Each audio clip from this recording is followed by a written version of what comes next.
Welcome to the Oracle's Rest, a place where stories unfold slowly, where time softens, and where the mind is free to wander. Tonight, we drift slowly upward and outward, away from rooftops and streetlights, beyond the familiar edges of the daytime world, and we settle quietly beneath the vast, slow darkness of the night sky.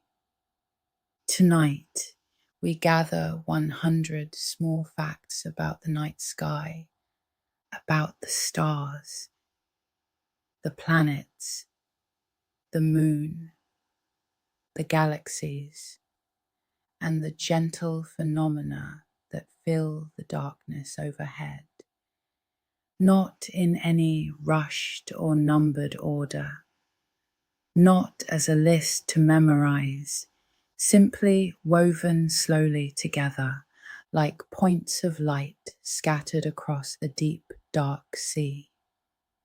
For thousands of years, human beings have looked upward into the night and felt something difficult to fully describe, a sense of scale, a sense of stillness, the quiet realization that the sky overhead is older, larger, and stranger than the daily world below. The sun rises and sets according to familiar rhythms, but when night arrives, the world changes.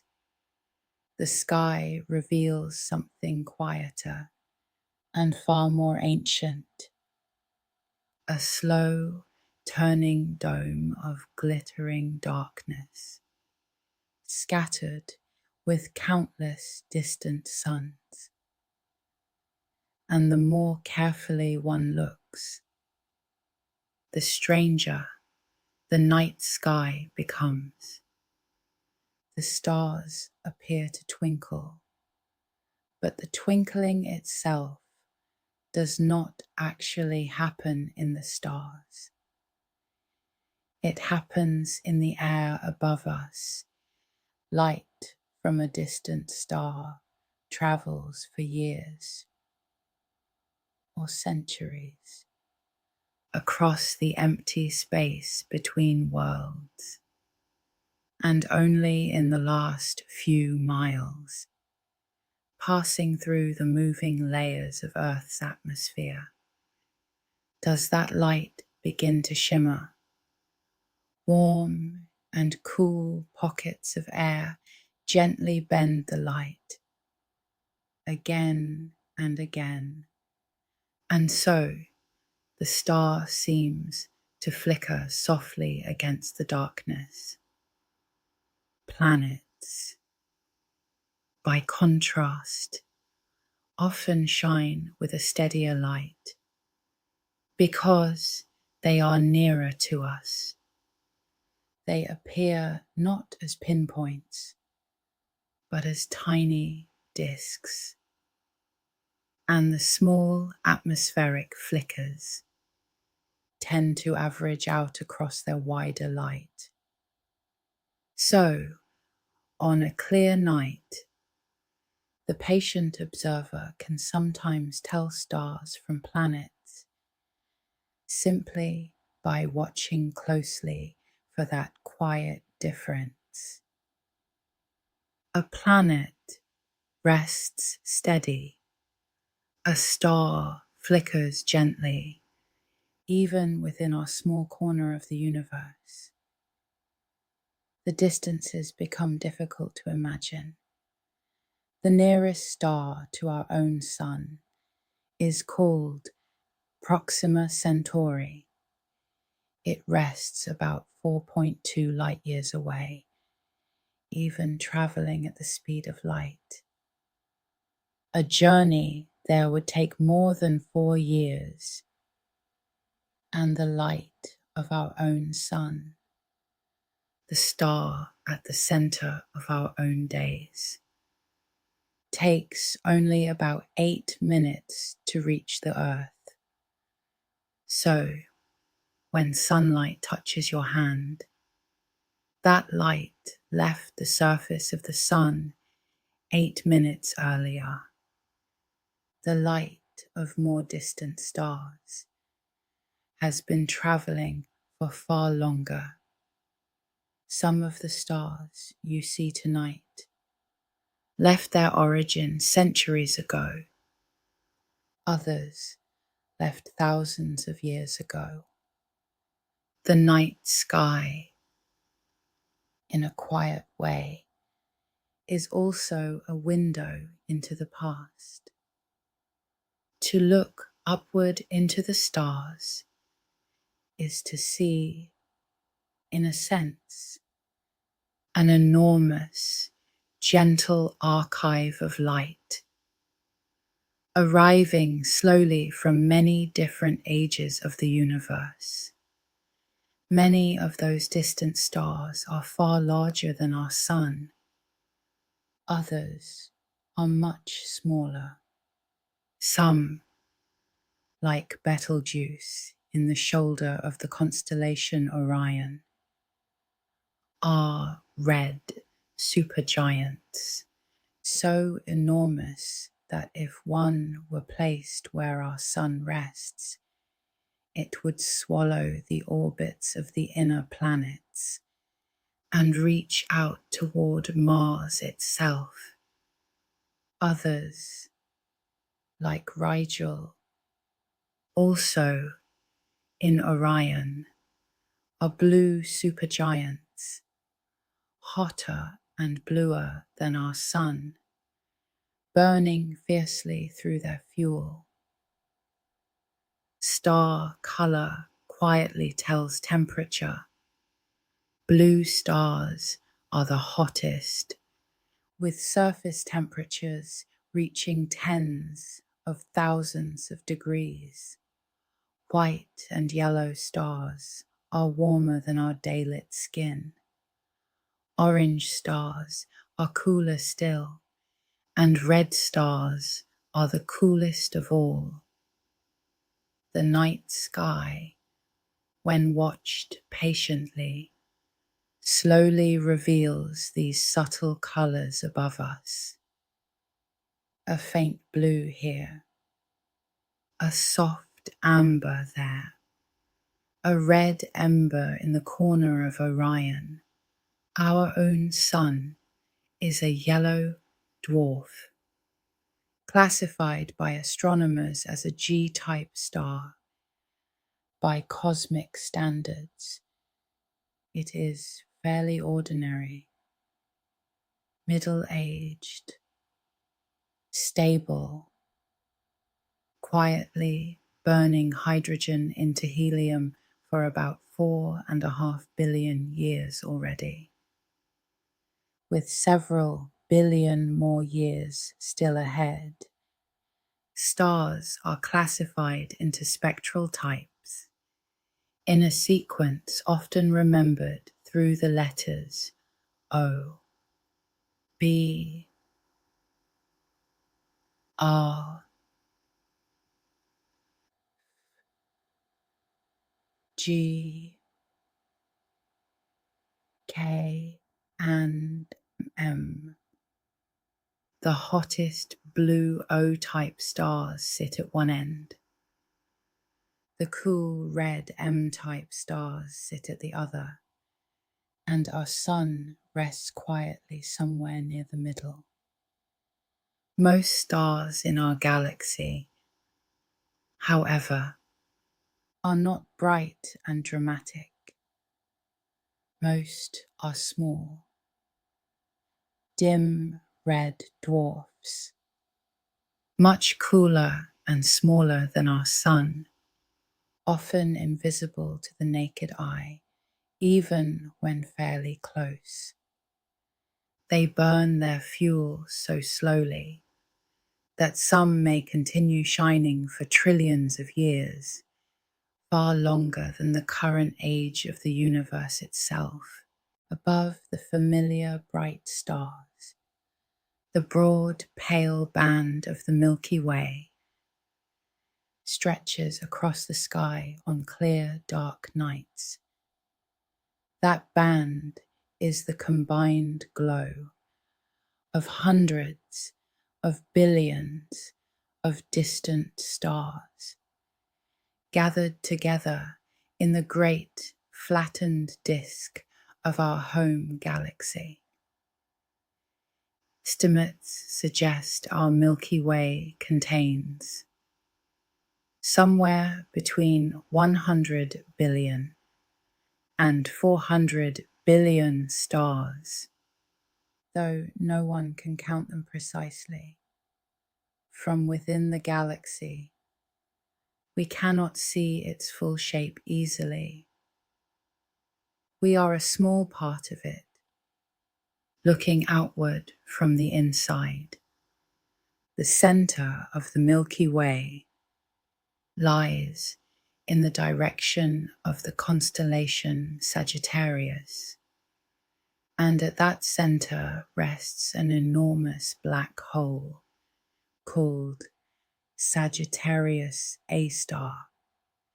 It contains the mass of about 4 million suns, compressed into a region smaller than the orbit of Mercury. Nothing that crosses its boundary, not even light, can ever escape. The galaxy itself slowly rotates around this hidden center, our own sun, carrying the Earth and the other planets, takes roughly 230 million years to complete a single circle around the galactic core. The last time the sun rested in this same galactic position, the great dinosaurs had not yet reached the height of their long age. Beyond the Milky Way, far across the darkness of intergalactic space, lies the Andromeda galaxy. It is the nearest large spiral galaxy to ours, and on clear dark nights it can be glimpsed with the naked eye as a faint smudge in the constellation Andromeda. Its light has travelled for about 2.5 million years to reach your eyes.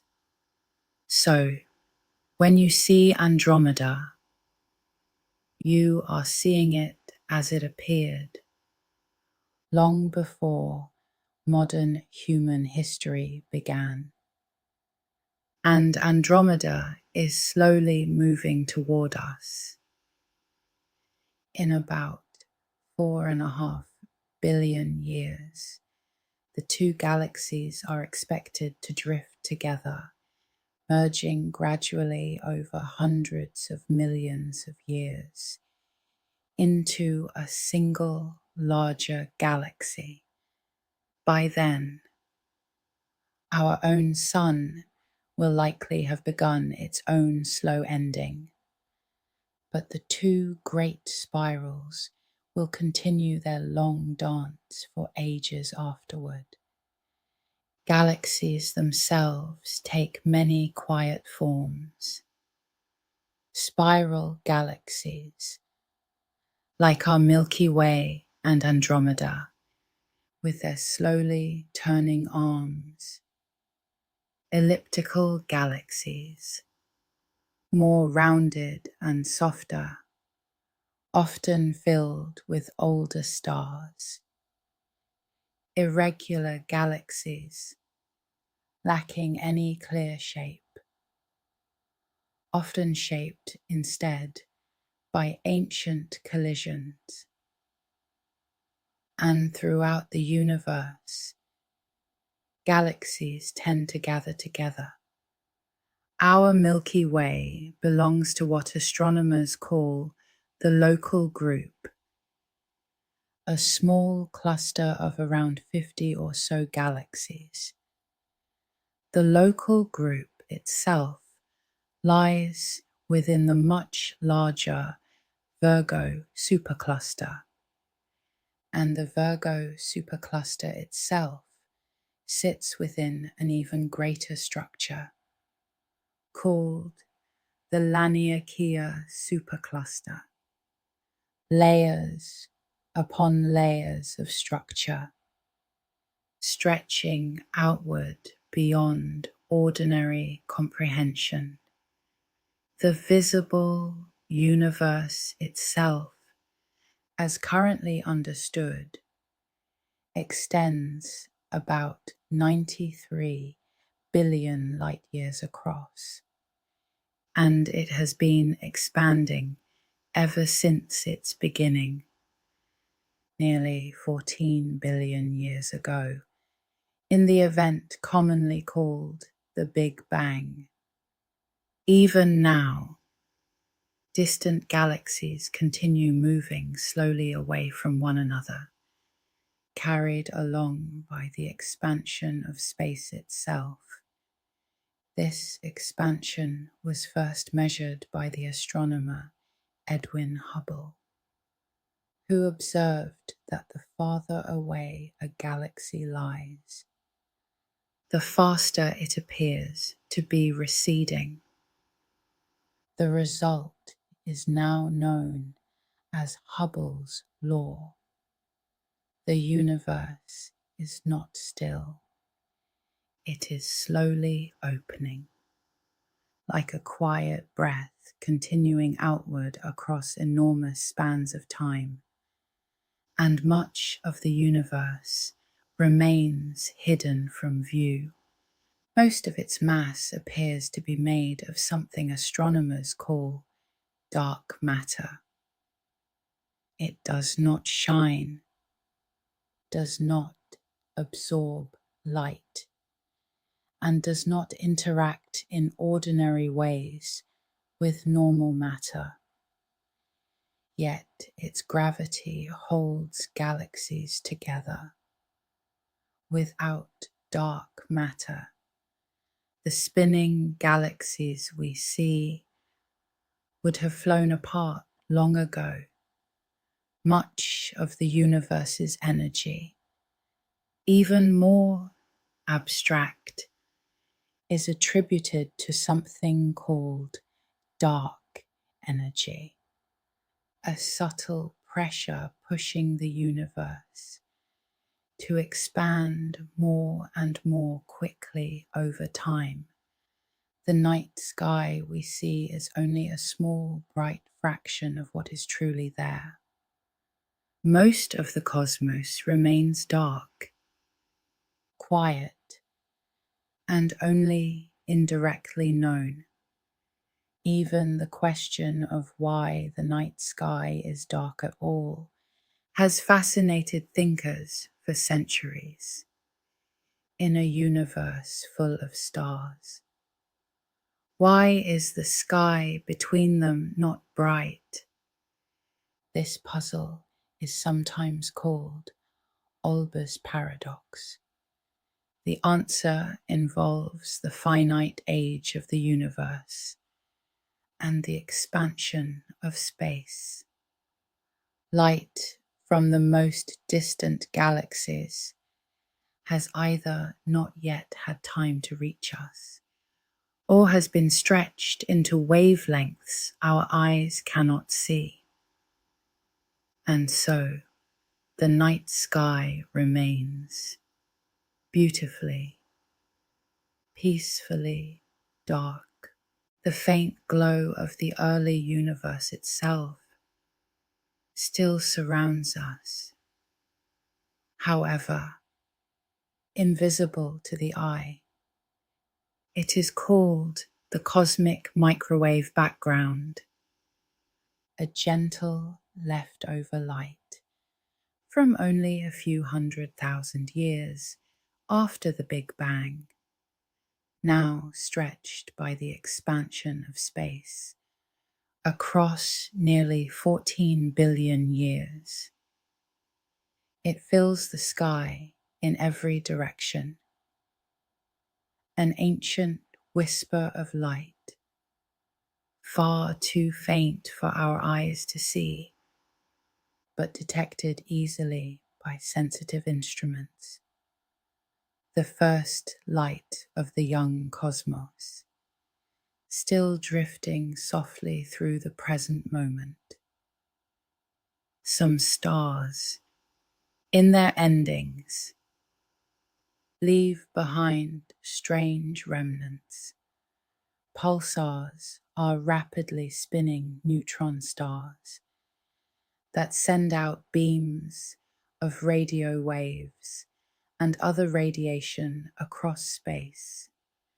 As those beams sweep past Earth, they appear as regular pulses, ticking with extraordinary precision, like distant cosmic clocks.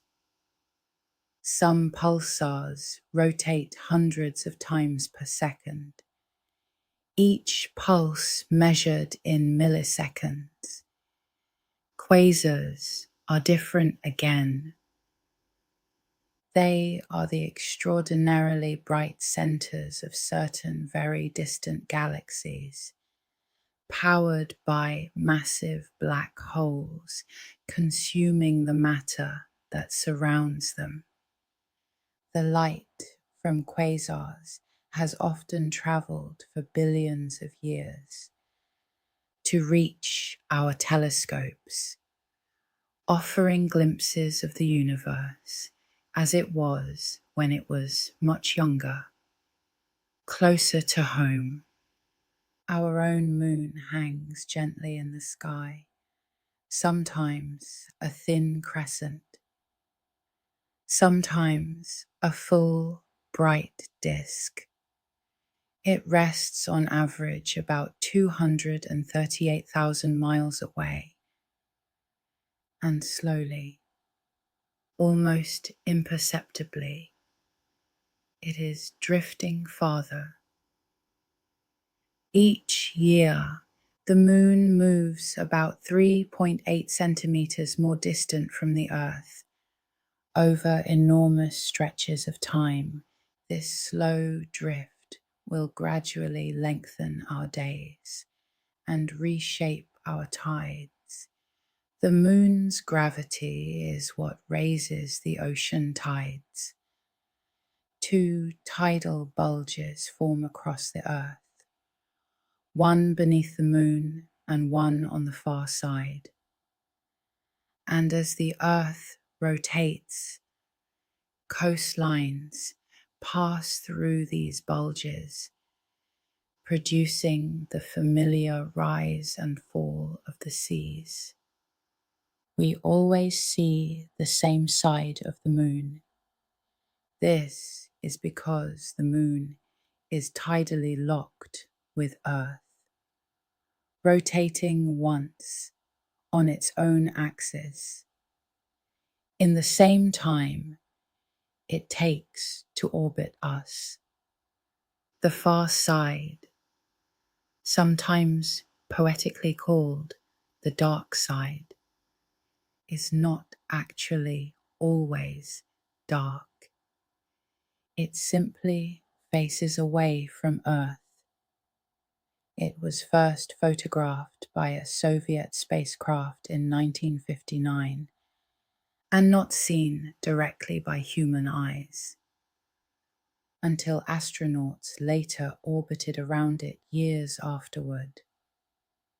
The dark patches visible on the near side of the moon, called Maria, are vast, ancient lava plains.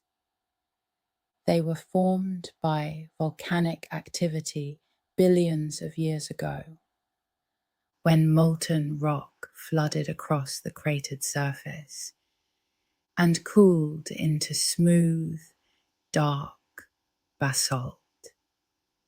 Their name comes from the Latin word for seas, because early astronomers, peering up with the first telescopes, imagined them as oceans on the moon. The moon itself moves through familiar phases over the course of about 29.5 days. A thin crescent slowly grows into a half-lit first quarter, then a fuller gibbous, then a bright full moon, before slowly shrinking back through gibbous, last quarter, and crescent again, until it disappears completely as the new moon. The cycle then begins once more. Occasionally, a full moon occurs when the moon is closest to Earth in its slightly oval orbit, and the moon then appears slightly larger and brighter than usual.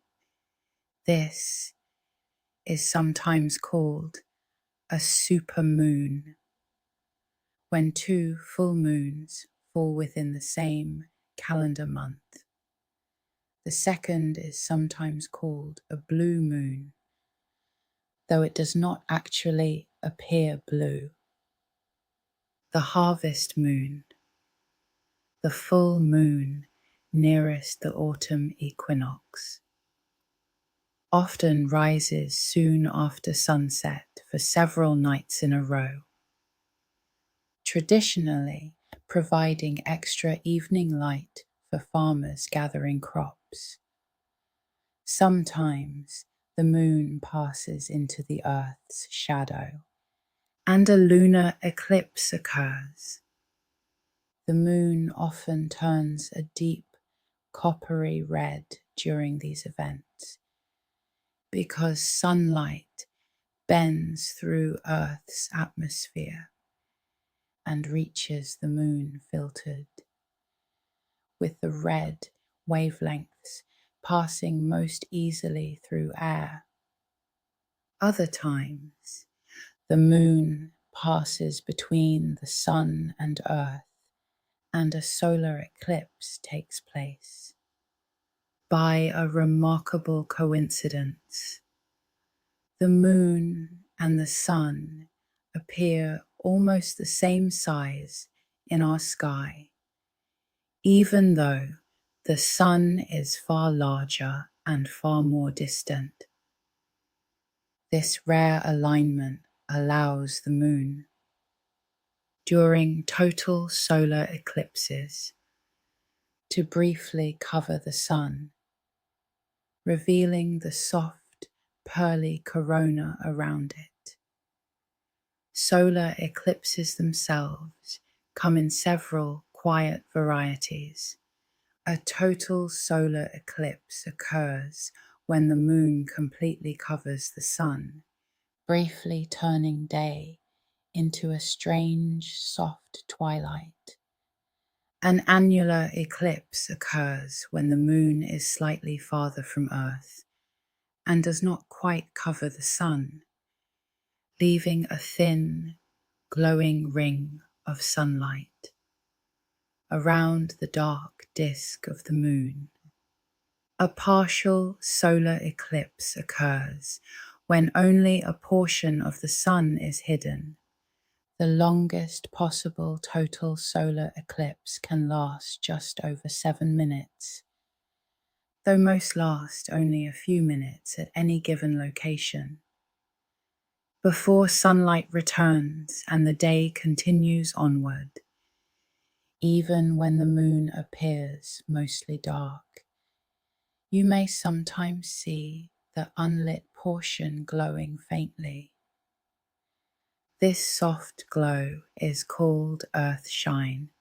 It is sunlight reflecting from Earth onto the moon, and then reflecting once more back to our eyes.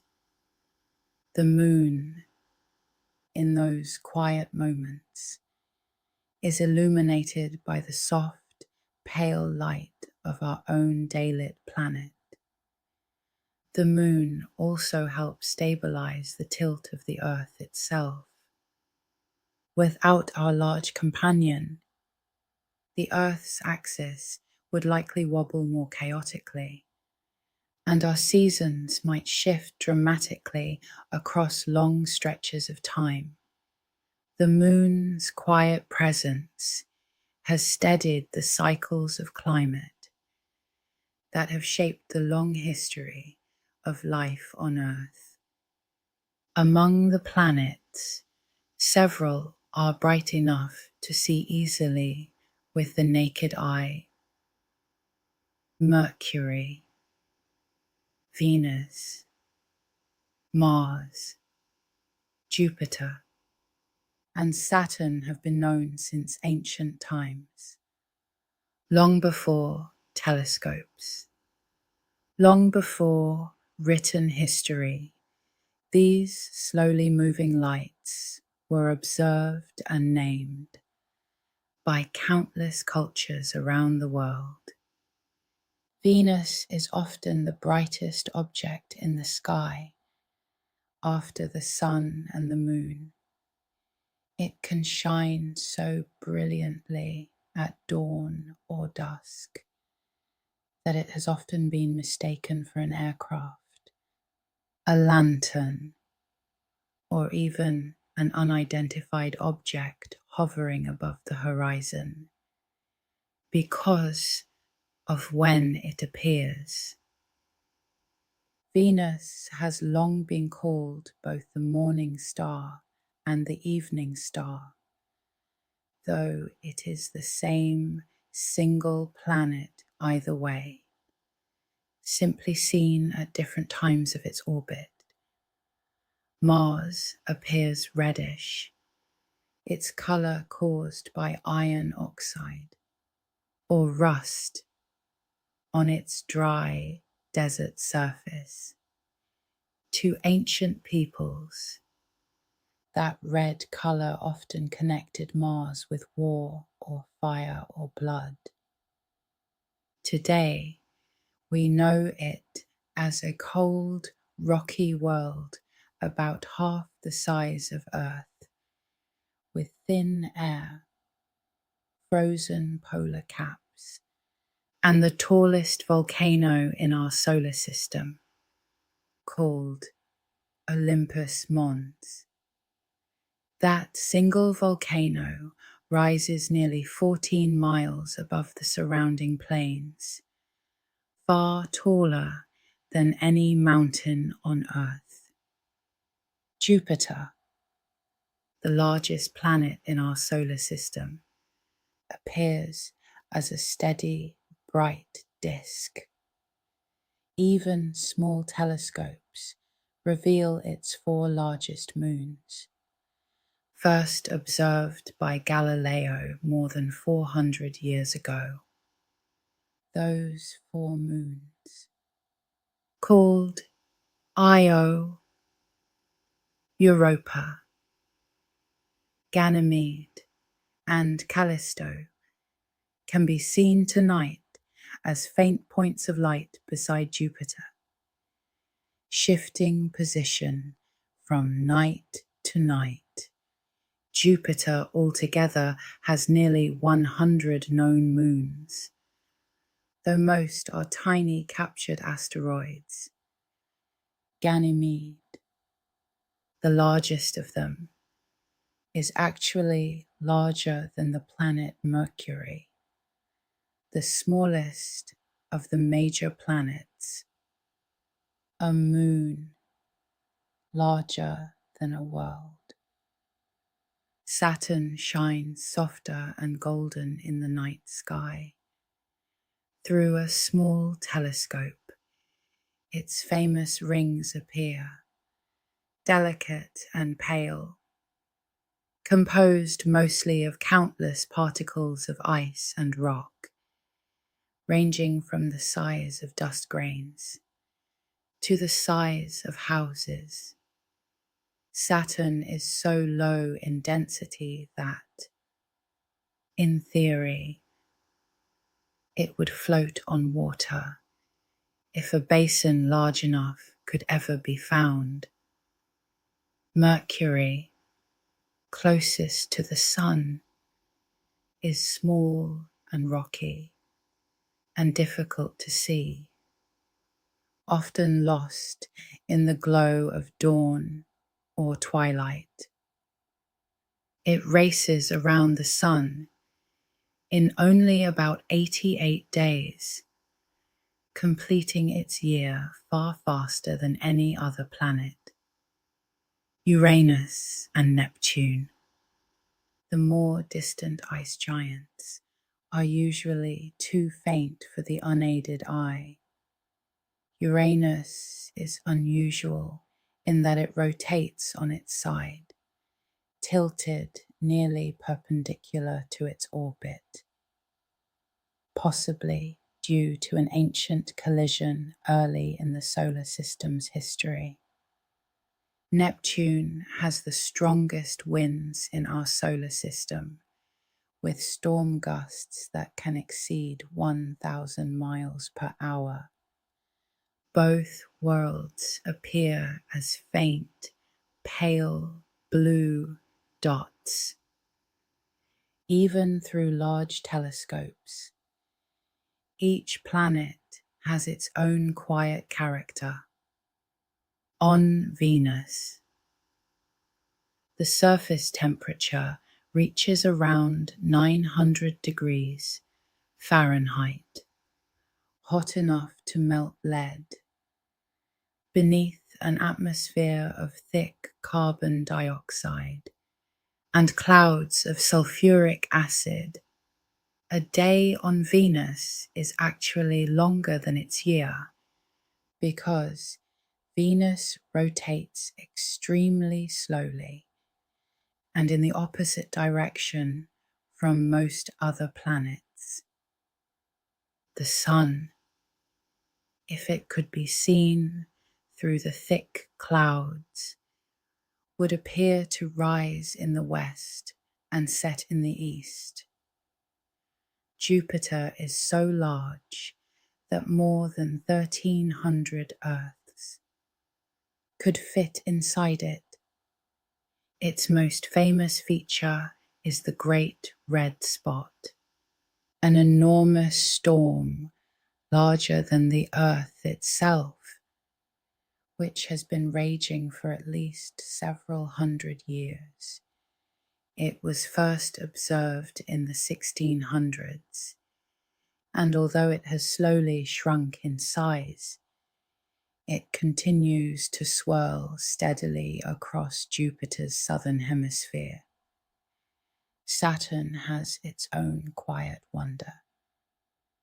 At its north pole, a strange six-sided storm pattern called the hexagon has been spinning for as long as we have observed it.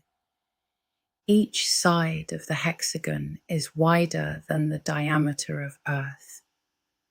No other planet in our solar system has anything quite like it. The icy moons of the outer planets have become some of the most intriguing places in the solar system. Europa, one of Jupiter's largest moons, is thought to hide a deep liquid ocean beneath its frozen surface. That hidden ocean may contain more water than all of Earth's oceans combined. Enceladus, a small, bright moon of Saturn, sends towering geysers of water and ice into space through cracks in its frozen crust, hinting at a warm sea beneath. Titan, Saturn's largest moon, has thick orange clouds, lakes of liquid methane, and gentle rivers carved through frozen landscapes. It is perhaps the only place beyond Earth in the solar system known to have stable bodies of liquid on its surface. Mars itself has two small moons called Phobos and Deimos. Their names mean fear and dread in Greek, after the companions of the war god. Phobos orbits so close to Mars that it is slowly spiraling inward, and in the distant future, it may either crash into the planet or break apart into a ring. Mars is also known for its great dust storms, which can sometimes spread until they cover the entire planet, dimming the surface for weeks or even months.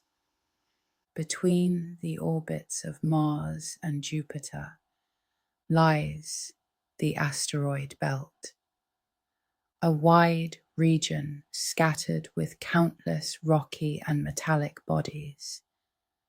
The largest of them, Ceres, is so big that it is now considered a dwarf planet itself.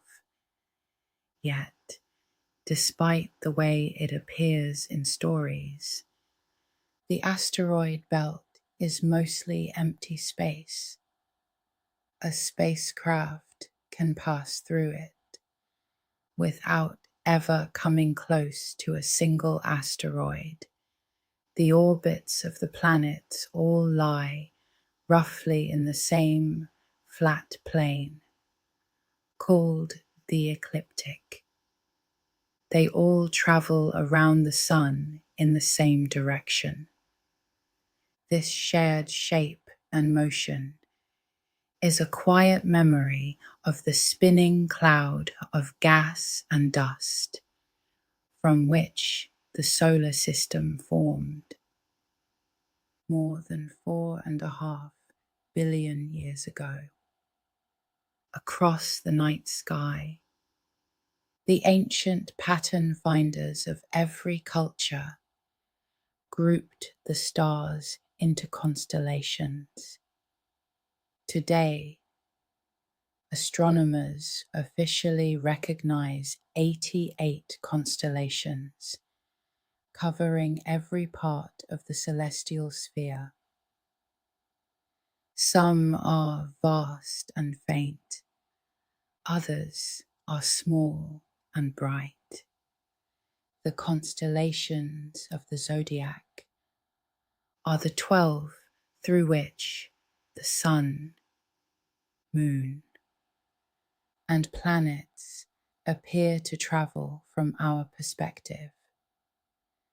They include familiar names like Taurus, Leo, Scorpio, and Aquarius. But there are also many lesser-known constellations. Camelopardalis the giraffe, faint and large in the northern sky.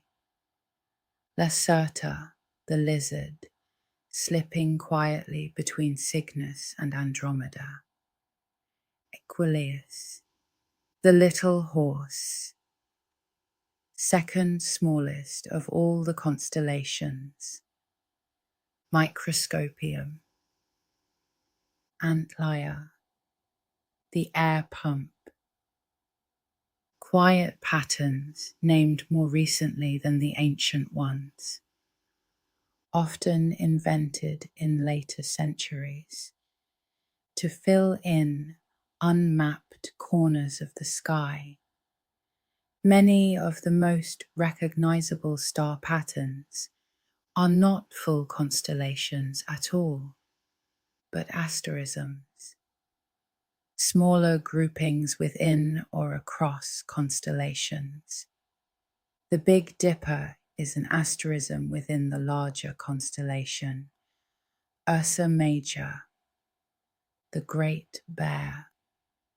The summer triangle is formed by 3 bright stars from 3 different constellations: Vega in Lyra, Deneb in Cygnus, and Altair in Aquila.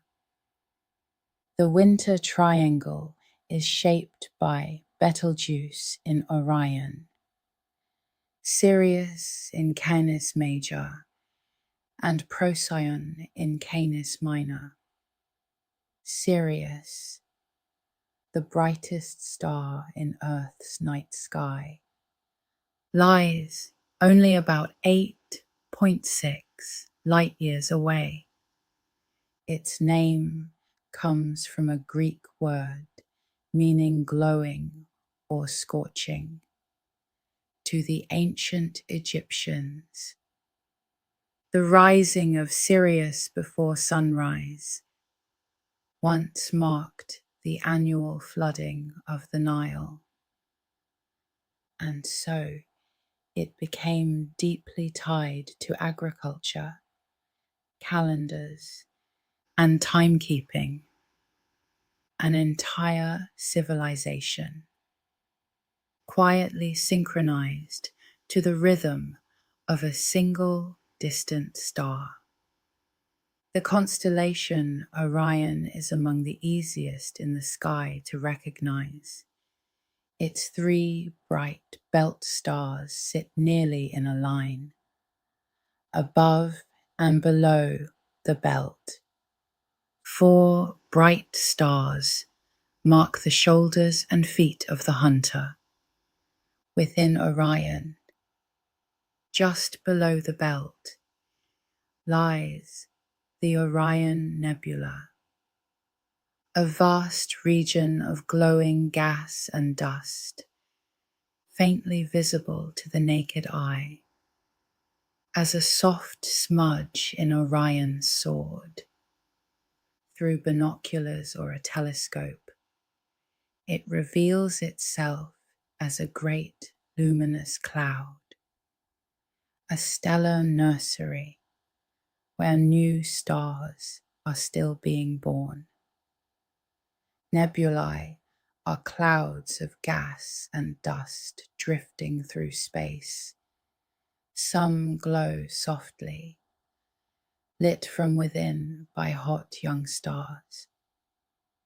Others are dark, blocking the light of stars behind them. Still others are the expanding remnants of stars that exploded long ago. The Crab Nebula in the constellation Taurus is the remnant of just such a supernova. Observed by Chinese astronomers in the year 1054, they recorded a new bright star in the sky, visible even during the day for nearly a month. Today, telescopes show the glowing cloud of debris still expanding outward from that ancient explosion. Nearly 1,000 years later, a slow blossom of light, continuing to spread quietly across the centuries. Supernovae themselves are the explosive ends of massive stars.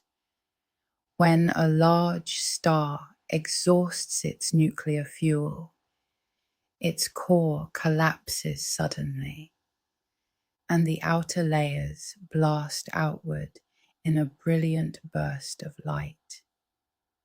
For a brief time, a supernova can outshine an entire galaxy. The heavier elements made in such explosions, including iron, gold, and silver, eventually spread through space, becoming the raw material for new stars, new planets. and even living beings. Nearly every atom in the human body, heavier than hydrogen, was forged inside a star and scattered through such an explosion long before the sun was born. We are, in a quiet way, made of starlight that has settled into form. After certain supernovae, smaller, dense remnants sometimes remain. A neutron star, only about 10 miles across, but with the mass of more than a sun, can spin many times each second. A single teaspoon of neutron star material would weigh about as much as a mountain. If the original star is large enough, the collapsing core instead forms a black hole, a region where gravity becomes so strong that not even light can escape. Not every gathering of gas becomes a true star. Some clouds collapse only partly, never quite reaching the temperatures needed for hydrogen fusion in their cores. These are called brown dwarfs, sometimes described as failed stars. They glow softly in infrared light, but remain too dim to shine like ordinary stars. The galaxy is thought to contain enormous numbers of them, drifting quietly between the brighter suns. There are even worlds that drift through space entirely alone, with no star to orbit at all. These rogue planets, ejected from their original systems long ago, or formed in isolation, wander through the dark between the stars, lit only by the faint glow of distant suns. Some may carry frozen oceans beneath thick layers of ice, kept warm by their own slow internal heat. About half of all the stars in the sky are not single at all, but binary systems, two stars orbiting one another, sometimes closely, sometimes from great distances. Some are triple systems, some are even more complex. Many of the points of light that appear single to the naked eye are revealed by telescopes to be paired, stars circling slowly together. Sirius, the brightest star in our sky, has a small white dwarf companion called Sirius B, orbiting once every 50 years or so. Polaris, the current North Star, is itself a triple star system, though it appears as a single point to ordinary vision. Some stars do not shine steadily, but vary in brightness over hours, days, or weeks. These are called variable stars. Algol, in the constellation Perseus, dims regularly because a dimmer companion star passes in front of it from our perspective. Cepheid variables pulse with extraordinary regularity. and their pulsation rates are tied to their true brightness.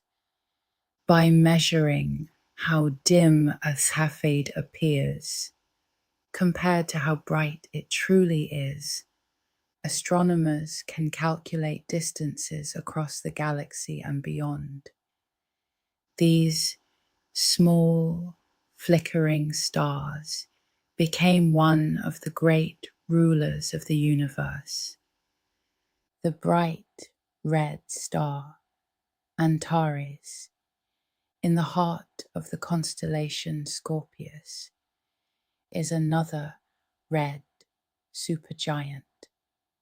Similar in nature to Betelgeuse, its name means rival of Mars, given because its color resembles the red planet, Arcturus.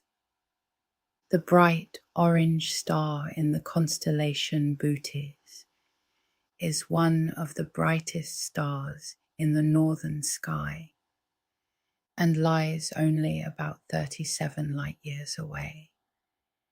In the constellation Taurus, a small, bright cluster of stars known as the Pleiades sits gently in the sky, sometimes called the Seven Sisters.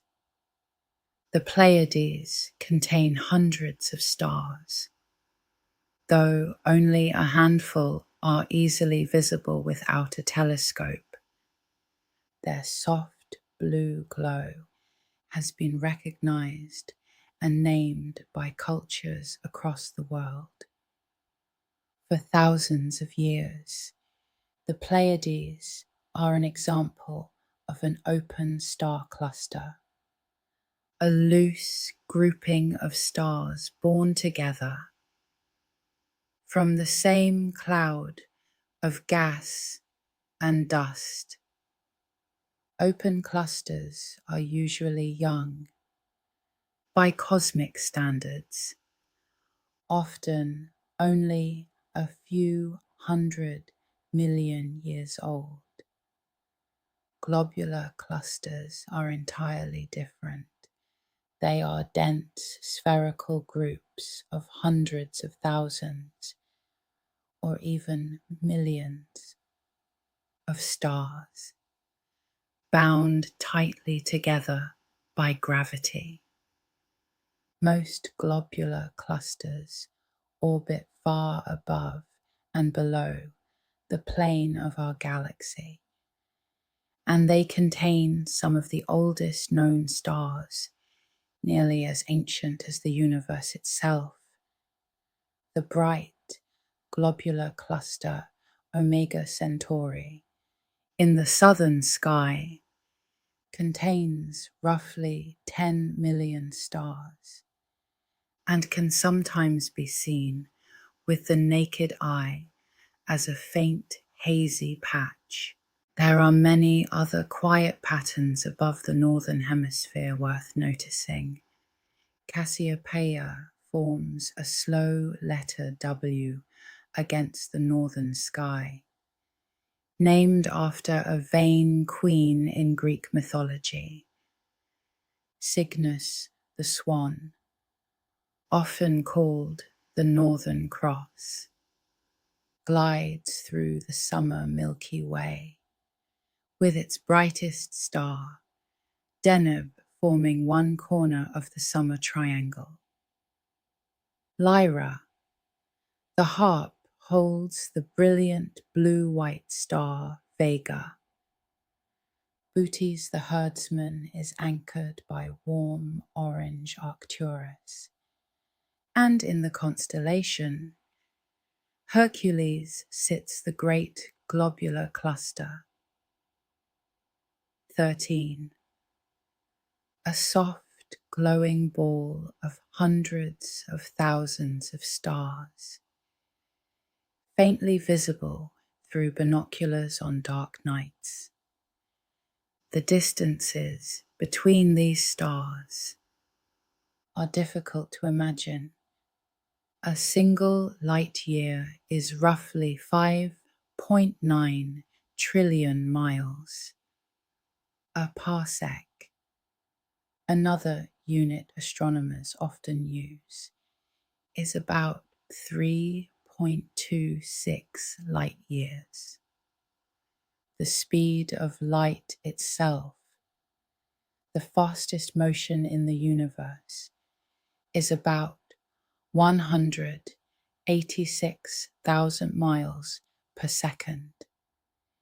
Even at that astonishing speed, the light from the sun takes 8 minutes to reach Earth. From the nearest other star, it takes more than 4 years. From the center of our galaxy, about 26,000 years. And from the Andromeda galaxy, 2.5 million years. Light is fast. Space is enormous. In 1995, astronomers confirmed the first known planet orbiting another sun-like star, a discovery that opened a new era. In the years since, the catalogue of known exoplanets has grown into the thousands. Some orbit so close to their stars that their years last only a few days. Others orbit so far away that their years last for thousands of our own. Modern instruments can detect not only light, but the gentle ripples in space itself, caused by enormous distant events. Gravitational waves, first directly detected in 2015 by the LIGO Observatory, are tiny stretches and squeezes in the fabric of space, produced when two black holes or neutron stars spiral together and merge. These signals have offered an entirely new way to listen to the universe, sensing collisions that occurred billions of years ago and millions of light years away. Even the Hubble Space Telescope, in one famous observation, pointed at a tiny patch of seemingly empty sky and gathered light for many days. The resulting image, called the Hubble Deep Field, revealed thousands of distant galaxies in a region of sky smaller than a grain of sand held at arm's length. The universe, it turned out, is filled with galaxies in nearly every direction, even where none had appeared before. In the southern hemisphere, the night sky contains sights not visible from northern lands. The large and small Magellanic Clouds are two small companion galaxies of the Milky Way, appearing as faint, cloudy patches in the southern sky. They were named after the explorer Ferdinand Magellan, whose crew described them during their voyages, though many southern peoples had known of them for far longer. In the south also lies the Southern Cross, a small but bright asterism within the constellation Crux. For centuries, sailors used the Southern Cross to find south, since no bright pole star marks the southern celestial pole. The cross appears on the flags of many Southern Hemisphere nations, a quiet symbol of those who have grown up beneath those skies. Different stars become visible at different latitudes. Travelers crossing from north to south may slowly watch new stars rise above the horizon, while familiar ones sink away behind them. From the Earth's equator, almost the entire night sky is eventually visible across the course of a year. From the poles, only half the sky is ever seen, but those same stars circle endlessly, without ever rising or setting. The Earth's axis also slowly wobbles in a motion called precession. It takes about 26,000 years for the Earth's axis to complete a single circle in this gentle wobble. As a result, the star that serves as the North Pole star slowly changes over time. Today, the bright star Polaris in the constellation Ursa Minor sits very close to true north, and so it is called the North Star. But thousands of years ago, the star Thuban in the constellation Draco served that same role, and in roughly 12,000 years, the bright star Vega will sit near the celestial north. Earth's axial tilt of about 23.5 degrees is what gives us our seasons. As the planet orbits the sun, different hemispheres tilt toward or away from it, producing summer and winter, and altering the length of days. The equinoxes occur when day and night are nearly equal in length. The solstices occur when one hemisphere is tilted most toward or away from the sun. The exact moments of these events have been observed and celebrated by countless cultures across human history. The night sky often surprises us with other quieter phenomena.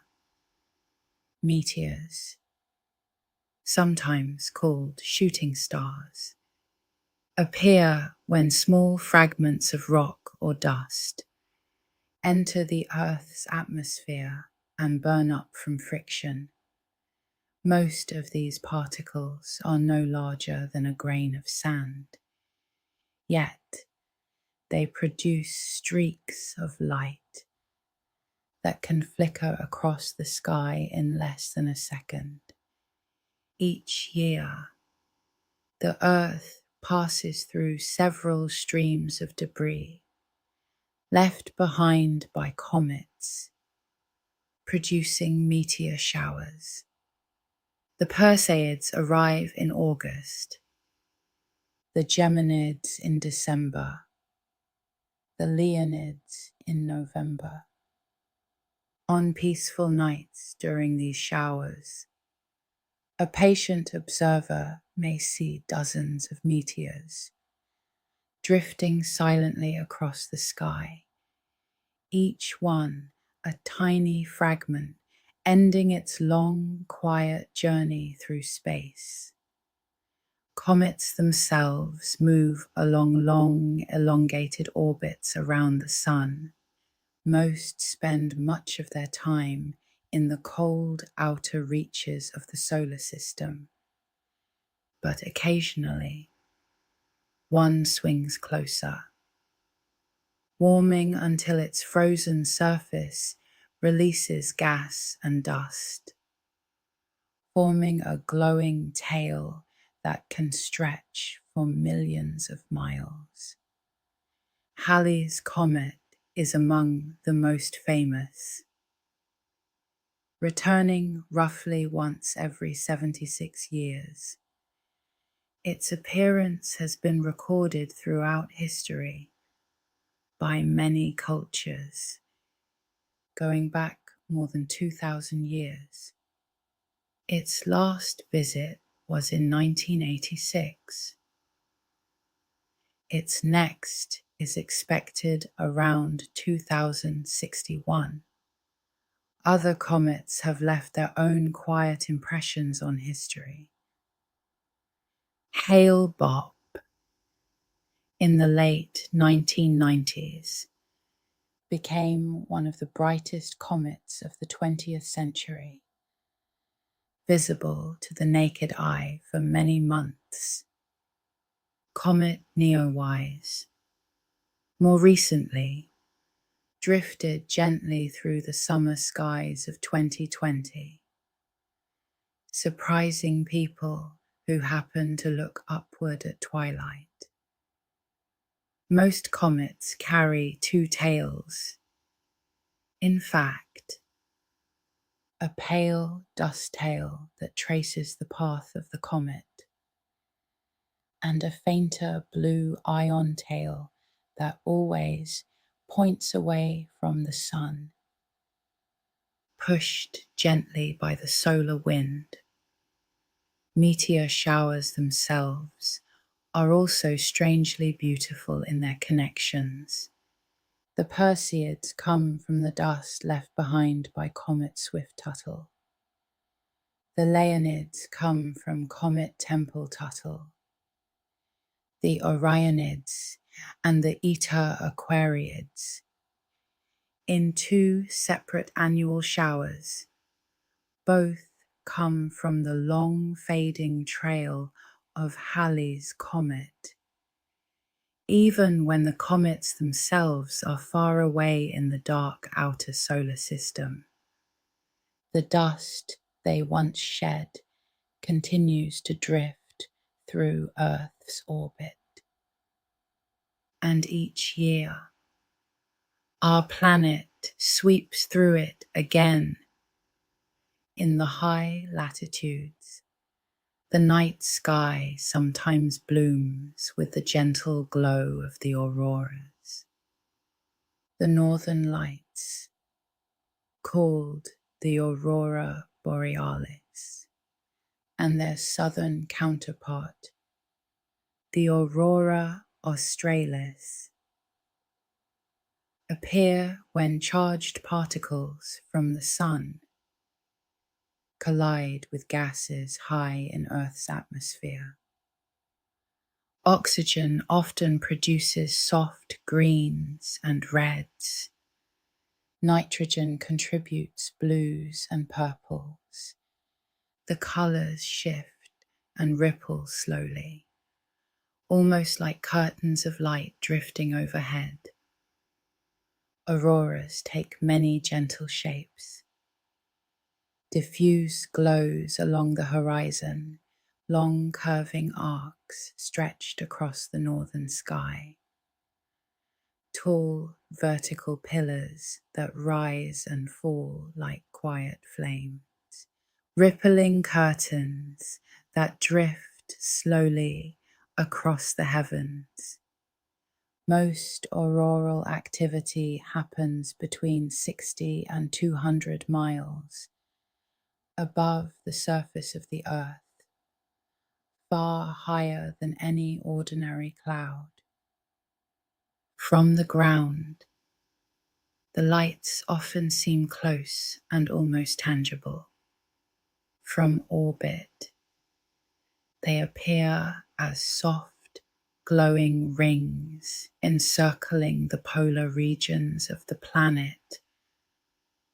The sun itself, though hidden during the night, continues affecting the sky in subtle ways. The solar wind, a constant gentle stream of charged particles, flows outward from the sun in every direction.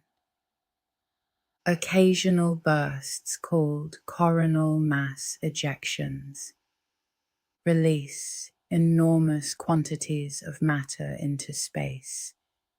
Sunspots, darker, cooler regions on the sun's surface, come and go in roughly 11-year cycles.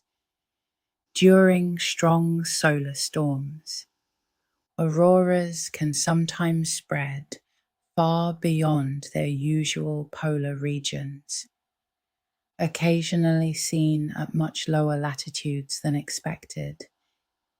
Even without auroras, the night sky contains soft sources of light that often go unnoticed.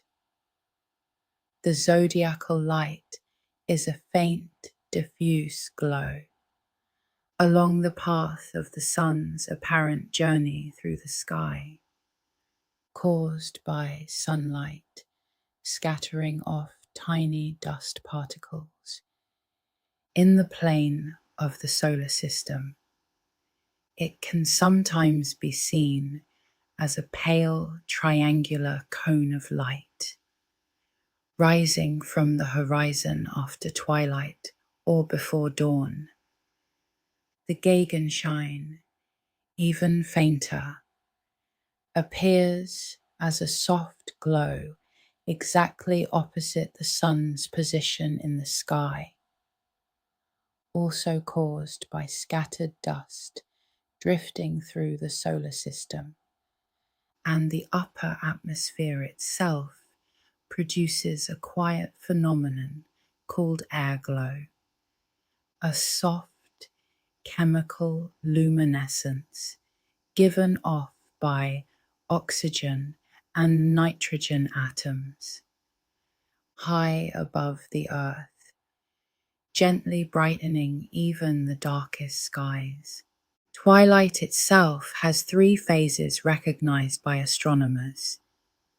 Civil twilight, when the sun is just below the horizon and the brightest stars begin to appear. Nautical twilight, when the horizon at sea remains faintly visible and major navigational stars can be seen. And astronomical twilight, when the sky has darkened enough for faint stars and galaxies to emerge clearly. Only after astronomical twilight ends is the sky truly considered night. The brightness of objects in the sky is measured on a scale called apparent magnitude. Surprisingly, the lower the number, the brighter the object. The brightest star, Sirius, has a magnitude of about negative 1.4. The full moon shines at around magnitude negative 12. The sun, of course, dominates the daytime sky at magnitude negative 26. Most people in dark skies can see stars down to about magnitude 6 with the naked eye. In heavily light-polluted cities, only the very brightest stars may be visible, sometimes only down to magnitude 2 or 3. The Bortle scale, developed by astronomer John Bortle, classifies night skies from class 1.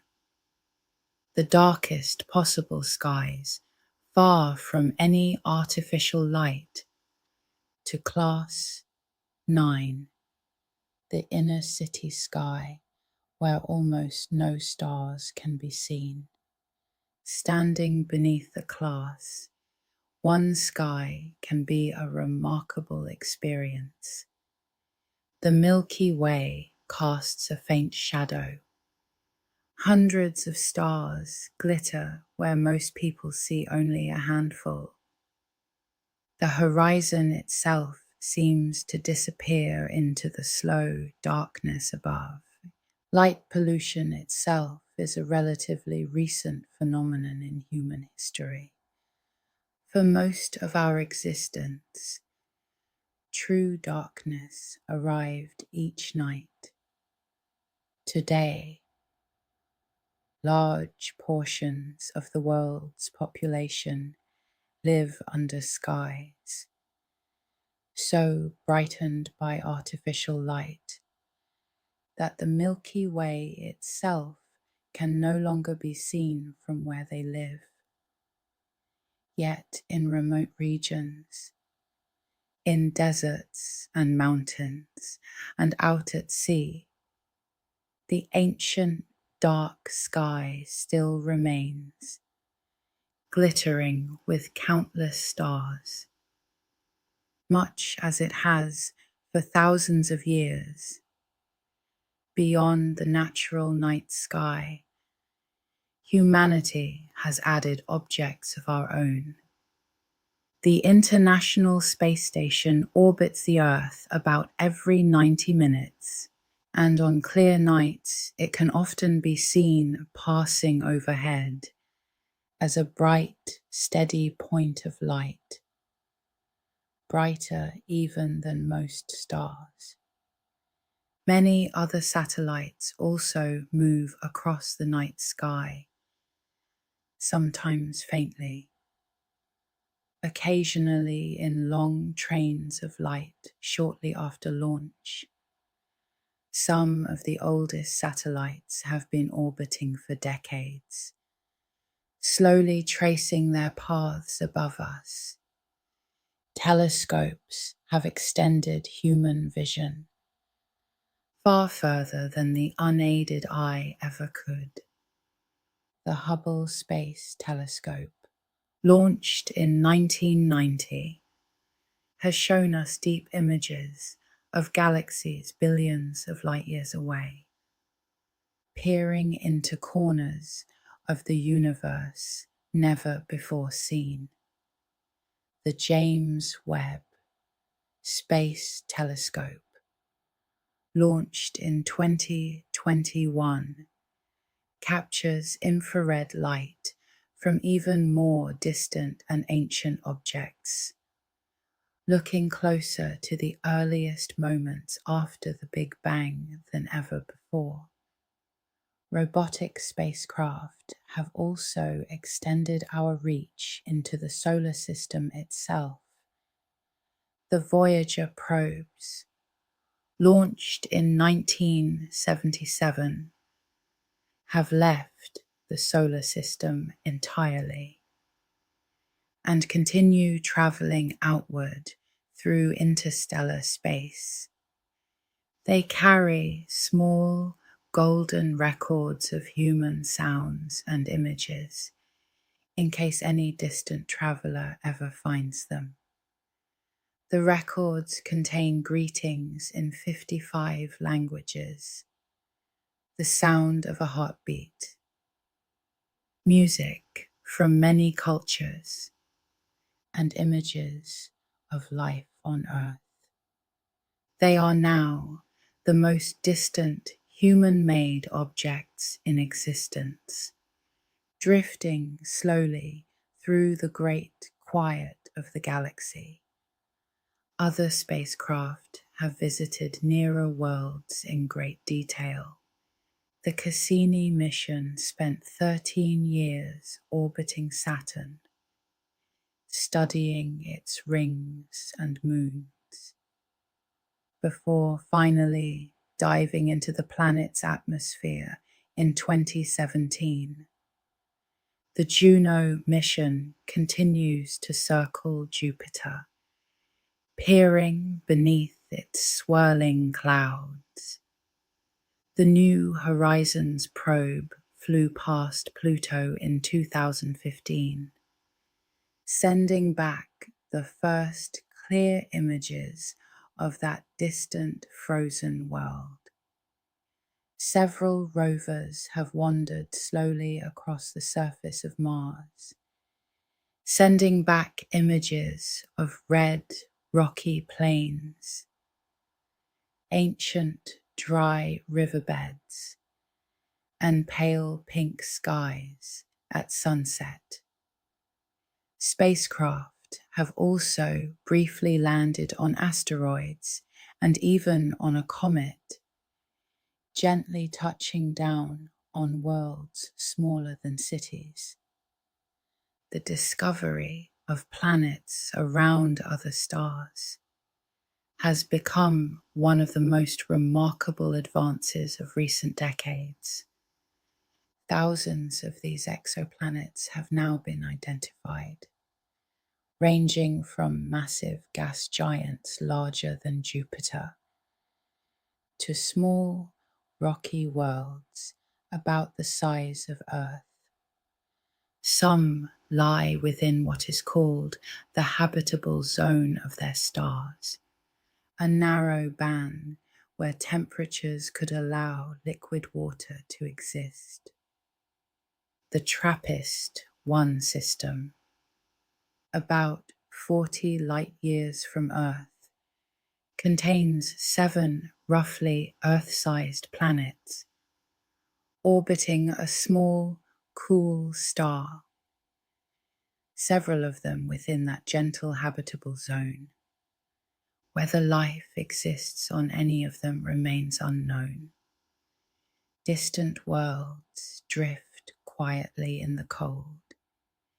Beyond Neptune lies the Kuiper Belt, a region of icy bodies, including Pluto and many other dwarf planets. Pluto itself, once classified as the 9th planet and reclassified as a dwarf planet in 2006, was visited up close by the New Horizons spacecraft in 2015, which revealed a heart-shaped icy plain on its surface, named for its discoverer, Clyde Tombaugh. Beyond the Kuiper Belt, the Oort cloud is thought to extend outward for a light year or more, a distant spherical shell of trillions of icy fragments, the source of many long-period comets that occasionally drift into our sky from immense distances. Some of those comets take thousands of years to complete a single orbit. We may see one only once in human history, then never again. There are facts about the night sky that quietly surprise even those who study it. The sun makes up about 99.8% of the entire mass of the solar system.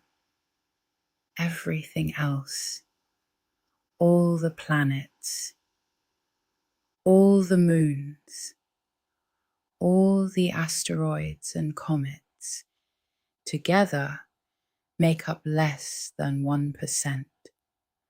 Light from a candle reaches the human eye in nanoseconds, while light from the most distant galaxies takes more than 13 billion years. Black holes themselves come in different scales. The smaller ones, called stellar mass black holes, form from collapsing massive stars, and contain only a few times the mass of the Sun. Supermassive black holes, like Sagittarius A star at the center of our galaxy, contain millions or even billions of solar masses. Nearly every large galaxy is believed to have one at its center.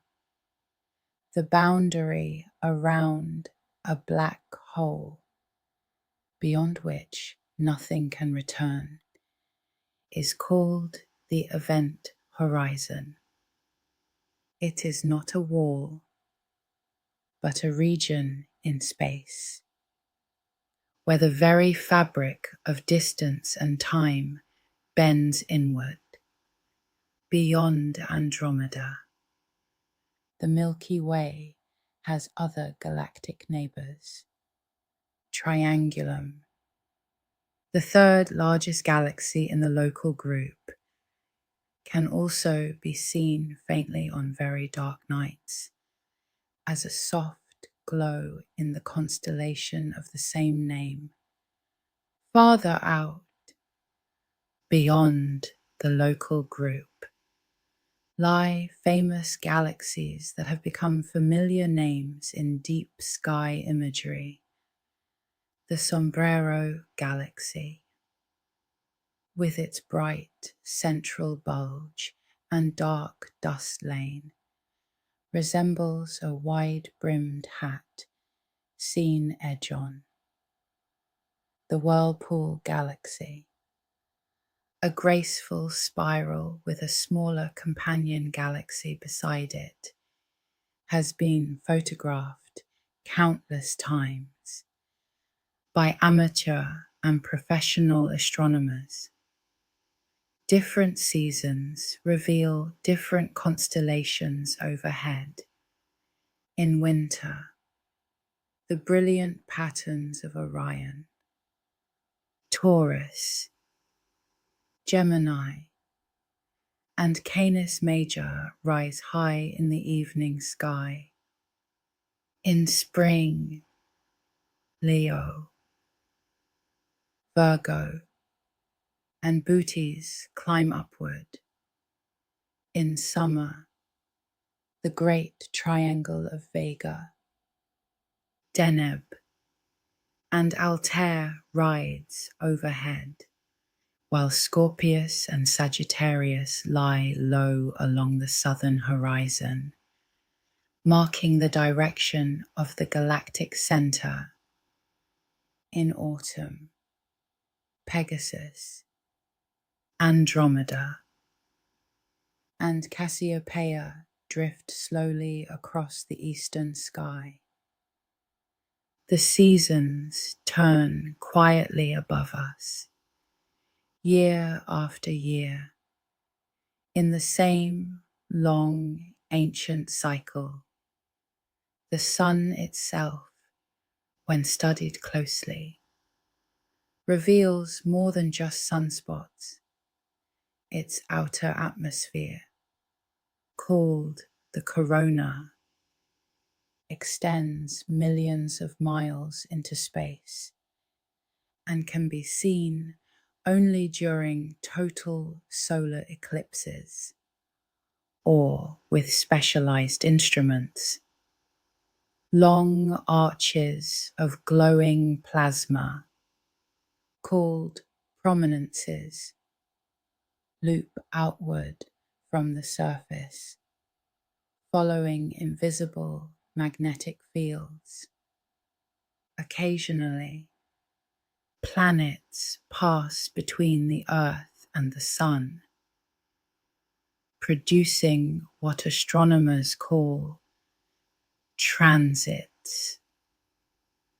Transits of Venus across the Sun are extremely rare, occurring in pairs separated by more than a century. Transits of Mercury are more frequent, but still uncommon. Each is a small, dark dot crossing slowly against the bright golden face of the sun. The sky we see tonight is not the sky our ancestors saw exactly, nor the sky our descendants will see. Stars move slowly through space in what astronomers call proper motion.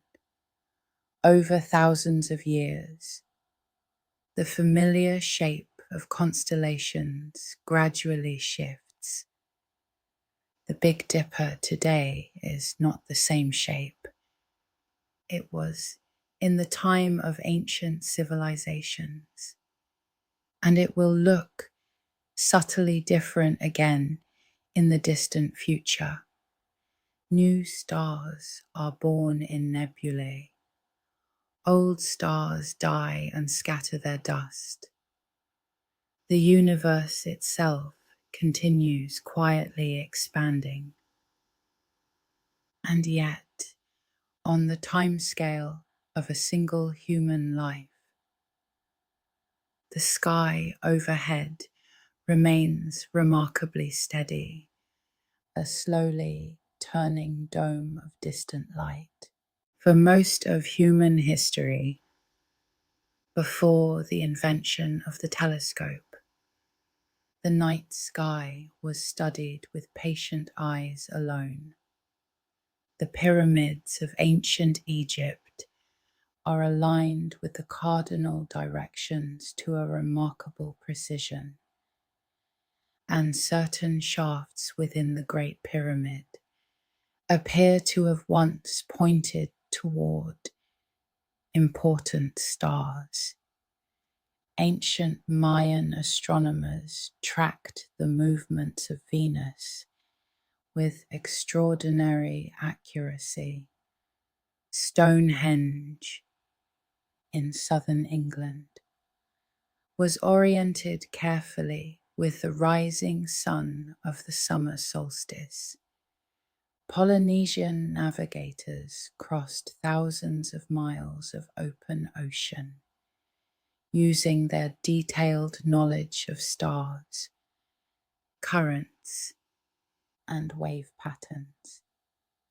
Many of the names of the stars we still use today, such as Aldebaran, Altair, Betelgeuse, and Rigel, come from Arabic origins, preserved through medieval Islamic astronomy and carried into modern observation.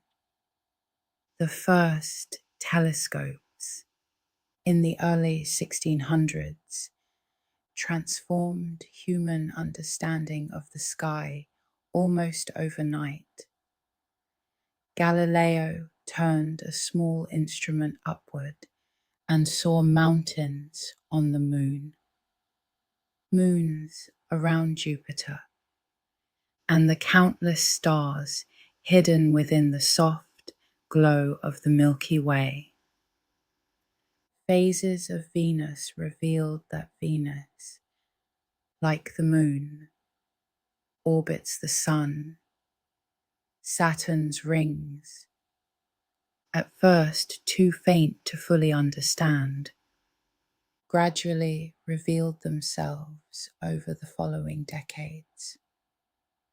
For centuries before that, most cultures believed the Earth rested at the center of the universe, with the sun, moon, planets, and stars all turning around it. The careful observations of Copernicus in the early 1500s, and later the patient measurements of Kepler, and the telescope work of Galileo, slowly revealed a different picture. The Earth turned out to be one of several planets orbiting the Sun. The Sun, in turn, became one of countless stars in the galaxy, and the galaxy itself became one of countless galaxies in the universe. Each step outward revealed a sky larger than the one before. In the early 20th century, the astronomer Henrietta Leavitt studied thousands of variable stars and discovered the relationship between their pulsation periods and their true brightness. Her work made it possible to measure distances to far galaxies for the first time. Soon afterward, Edwin Hubble used the Great Telescope at Mount Wilson in California to confirm that what had been thought to be nearby nebulae were in fact entire other galaxies, vast and far beyond our own. Almost overnight, the known universe expanded outward by an enormous factor. Each century afterward, telescopes grew larger, more refined, and more powerful. Photography eventually allowed long exposures to capture faint objects no human eye could ever see directly. Spectroscopy revealed the chemical makeup of distant stars simply by splitting their light into rainbows and reading the dark lines hidden within. Radio astronomy uncovered entire categories of objects, invisible in ordinary light, including pulsars and quasars. X-ray and infrared telescopes, lifted above the atmosphere, revealed yet more layers of the universe. Today, some of the largest telescopes in the world rest atop remote mountains. Mauna Kea in Hawaii hosts a small forest of great observatories perched high above most of the planet's atmosphere. The Atacama Desert in northern Chile is home to other major telescopes, where the air is so dry and the skies so clear that stars seem almost still in the sky. The Very Large Telescope in Chile, despite its modest name, is among the most powerful optical observatories in the world. The Atacama Large Millimeter Array, on a high plateau nearby, listens for faint radio signals from cold gas clouds and the earliest stages of star formation. The light of distant objects can also be stretched by the expansion of space itself. As galaxies recede from us, their light shifts toward longer wavelengths, a phenomenon called redshift. The greater the distance, the greater the shift. By carefully measuring these tiny shifts in the colors of starlight, astronomers can map the structure and expansion of the universe across billions of years of cosmic history within our own solar system. The boundary where water could naturally remain liquid on a planet's surface is sometimes called the habitable zone, or more poetically, the Goldilocks zone. Not too hot, not too cold. Earth rests comfortably within it. Mars sits just at the cold outer edge. Venus sits just at the hot inner edge. The hunt for similar Goldilocks zones around other stars has guided much of the search for potentially life-bearing worlds. In 1990, as the Voyager 1 spacecraft drifted beyond the outer planets, it turned its camera back toward home and photographed the Earth as a single pale blue dot, smaller than a single pixel in a beam of scattered sunlight. From that immense distance, our entire world appeared as a tiny, gentle speck, suspended within the vastness of space. Every person who has ever lived, every story, every triumph, every sorrow, all confined to that small, fragile point of light.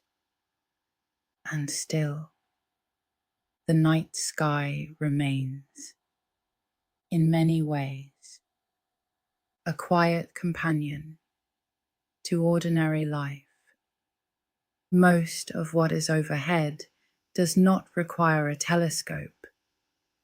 The moon, the brighter planets, the familiar constellations, the slow turning of the seasons, the occasional flash of a meteor, the pale band of the Milky Way on a dark country night.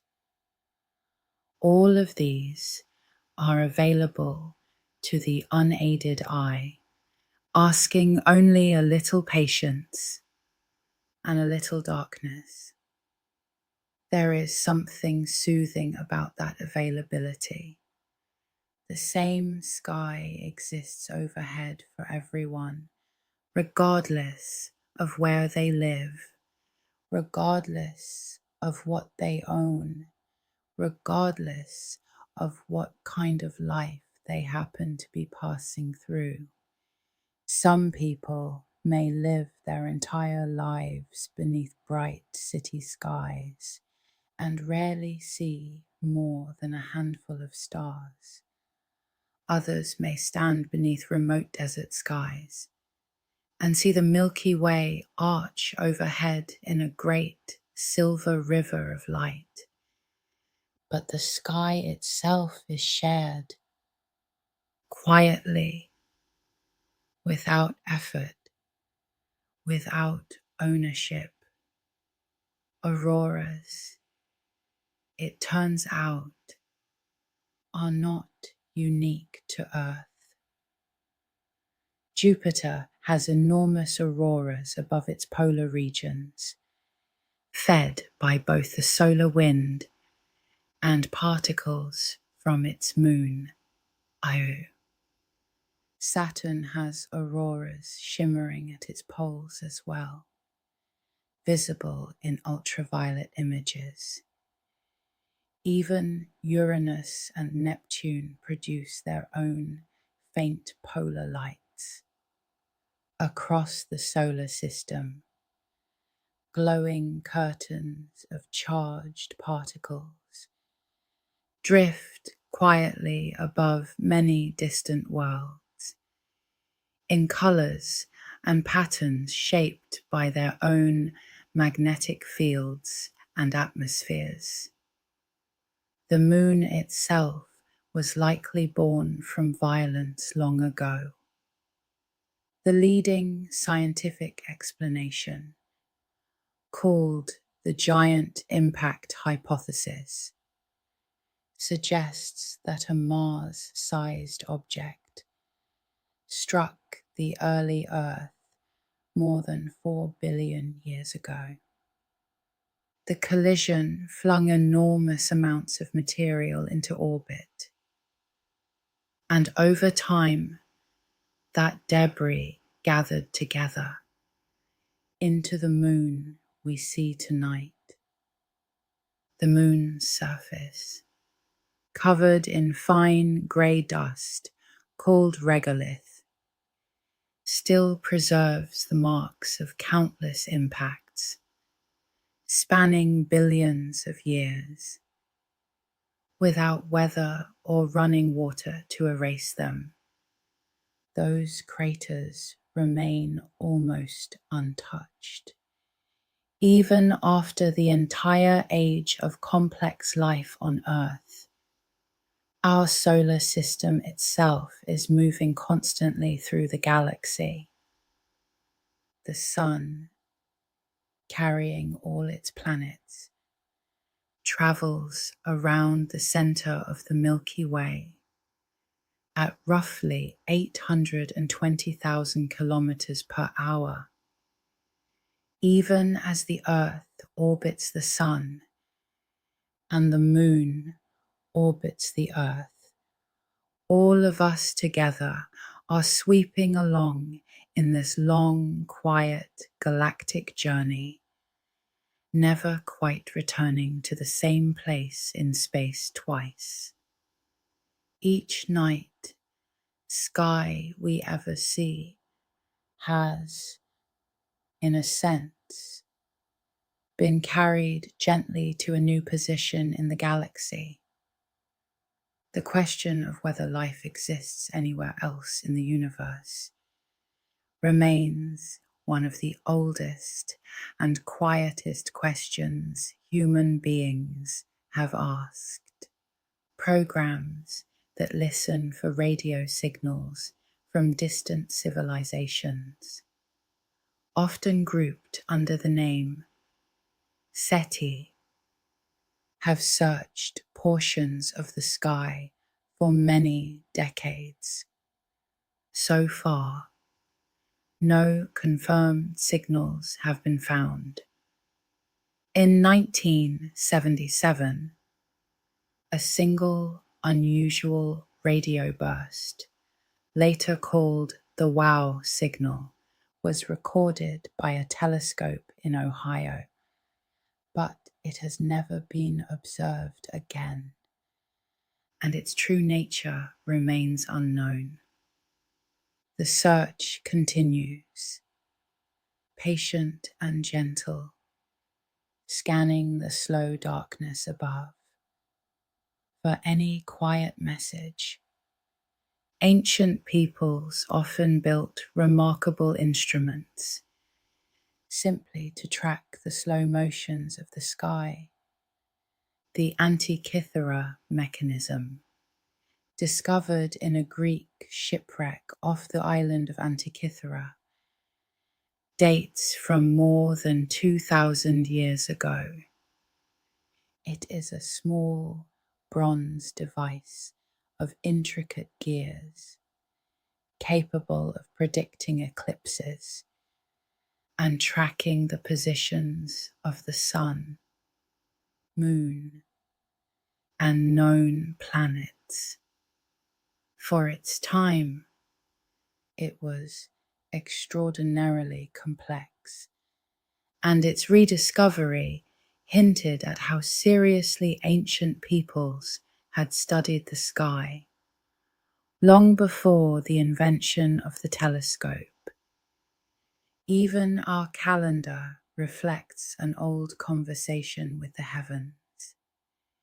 The 7-day week echoes the 7 moving lights known to ancient observers: the Sun, the Moon, Mercury, Venus, Mars, Jupiter, and Saturn, the names of the days in many languages, still carry traces of those ancient associations.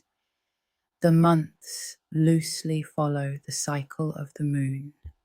The year follows the Earth its slow journey around the sun, the hours of the day still divide roughly the way ancient astronomers once divided the path of the sun across the sky.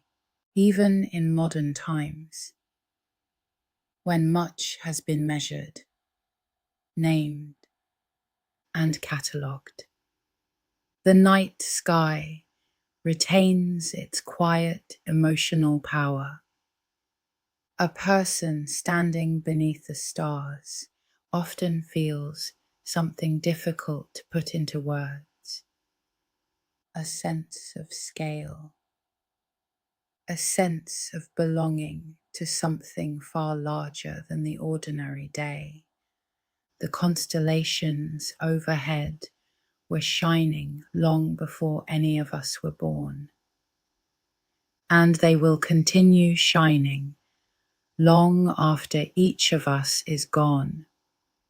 Perhaps that is part of why the night sky has so often appeared in poetry, in lullabies, in quiet music played softly beside open windows. It reminds us gently that the universe is enormous and that our brief lives are held within it, like soft lights flickering for a little while, inside a vast, slow darkness. And so, beneath the same stars that ancient farmers watched from quiet fields, beneath the same moon that shone above old sailors crossing dark seas, beneath the same vast, slow patterns of the heavens that have moved overhead for thousands of years, the night settles gently around us. The constellations rise slowly in the east and set slowly in the west. The moon drifts patiently through its long monthly cycle. Planets move quietly along the ecliptic. Meteors flicker briefly and disappear. Distant galaxies, unseen, continue their long, slow turning. Somewhere tonight, a meteor streaks silently above an empty field. Somewhere, the Milky Way arches across a dark desert sky. Somewhere, the moon rises slowly over a quiet sea. Somewhere, soft auroras drift in pale green light above a frozen northern landscape. Somewhere, the night is simply still, dark and full of stars. And here, beneath that ancient sky, the world grows quieter. The lights dim, the hours soften, sounds fade, thoughts loosen. The sky overhead continues its slow, patient turning. The stars continue their slow, distant burning. The planets drift quietly along the ecliptic. The moon traces its long, monthly arc, and the soft darkness of the night settles gently around us. Quiet, old, patient, endless. Moonlight across rooftops, stars above mountains, wind moving softly through grass, rain somewhere far away, a single distant planet, steady against the black. A meteor flickering and gone. The Milky Way arching high overhead. Cool air, slow breath, soft darkness, stillness, sky.